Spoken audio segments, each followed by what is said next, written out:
झलक देखावेली पवन पुरबैया हवा लगावेली बदरिया करे छाउरे छाउरे यावेली मैया हमरा गाँव रे यावेली मैया हमरा गाँव रे आवेली मैया हमरा गाँव रे आवेली मैया हमरा गाँव रे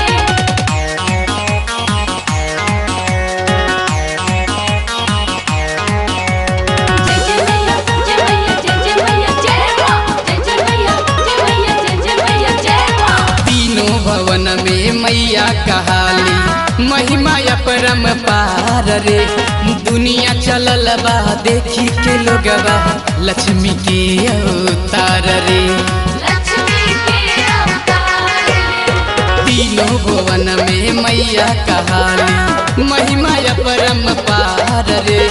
दुनिया चलल बा देखी के लोगवा लक्ष्मी के अवतार रे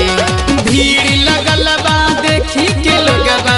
भीड़ लगल बा देखी के लोगवा लेला चरक छाउरी छाउरी यावेली मैया हमरा गाँव रे यावेली मैया हमरा गाँव रे आवेली मैया हमरा गाँव रे आवेली मैया हमरा गाँव रे जय जय मैया जय मैया जय मैया जय मैया जय मैया।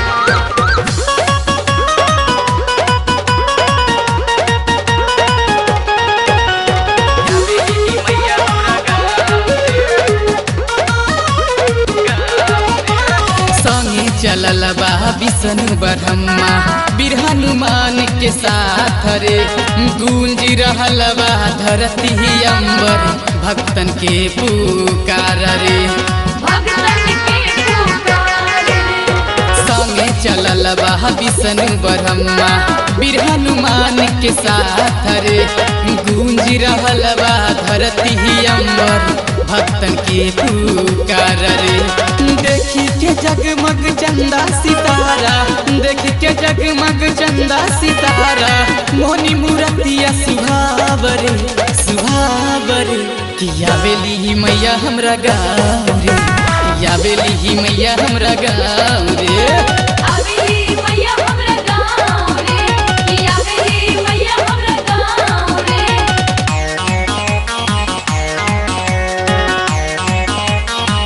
जय जय मैया जय मैया जय मैया जय मां जय मैया जय मैया जय मां। अजना बजना लागे सुहावन नवरात्र में मैया रे आवन तिरछुल प्रेमी सेवा में लागल अभिमित के गाना बजावल अजना बजना लागे सुहावन नवरात्र में मैया रे आवन तिरछुल प्रेमी सेवा में लागल अभिमित के गाना बजावल दे के असरवा छोड़ी के पहाड़वा दे के असरवा छोड़ी के पहाड़वा अंगना में निमिया लगाऊ